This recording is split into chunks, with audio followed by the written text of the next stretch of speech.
My name is Franccesca Destruct. I drive a 2019 Ford Fiesta ST. The last thing on earth that I wanted was a Ford. I was really on the market for a GTI because I had had one before. I've had like a 90s EK hatch. I really knew that I wanted a hatchback, and the guy I was dating at the time was like, you have to come drive this little Fiesta, blah, blah, blah. And in my head, I'm like, what am I gonna do with a little tiny 1.6 liter front wheel drive Fiesta when I can get a DSG GTI that's like banging and ready to go for really not that much more. And I was like, shit, man, like everybody and their mom has a nice built GTI, but how many people have a really nice built Ford Fiesta?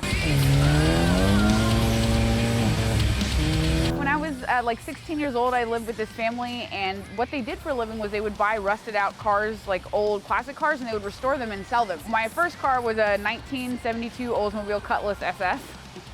So a big old boat, but it was a car that I had to have, you know, put cinder blocks in the back so that I could get some traction. So that was fun. And then I was like around Ranchero. So a lot of like American muscle and stuff like that. And I think that, and then really being interested in World Rallycross is what got me into hatchbacks specifically. It has an upgraded turbo, it has a ported manifold, it has a bunch of chassis bracing, it has suspension upgrades, it was the first Fiesta in the United States to run a full DI upgrade, which is high pressure fuel pump, low pressure fuel pump, and injectors.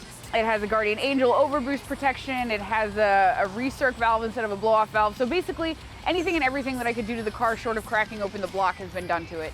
Runs on an ethanol blend.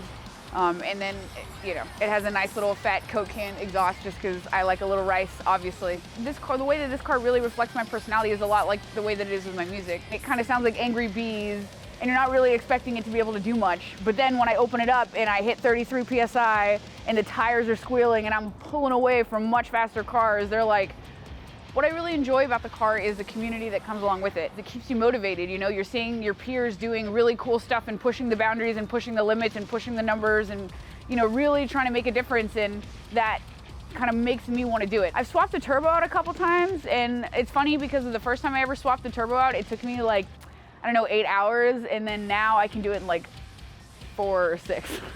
I'd love a GTR, to be quite honest. If I could, like a realistic car that I could eventually own, for sure a Nissan GTR, for sure. Describe in a poetic way how driving or racing makes me feel in that moment. You know what, I'm a lyricist, so I better actually bang this out of the park, otherwise I'm gonna feel pretty bad about myself. The cold night air rolls across my windshield, so discreet. I know that on this night I will not leave in defeat.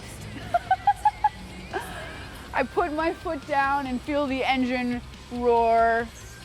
To 7,000 RPM, my tachometer soars. I feel the boost building and hear the turbo spin. I can't wait to get on the road and do it all again.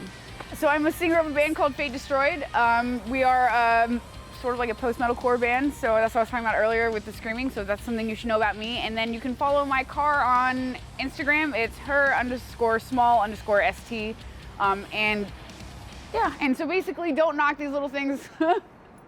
You'd actually be pretty surprised at what they can do.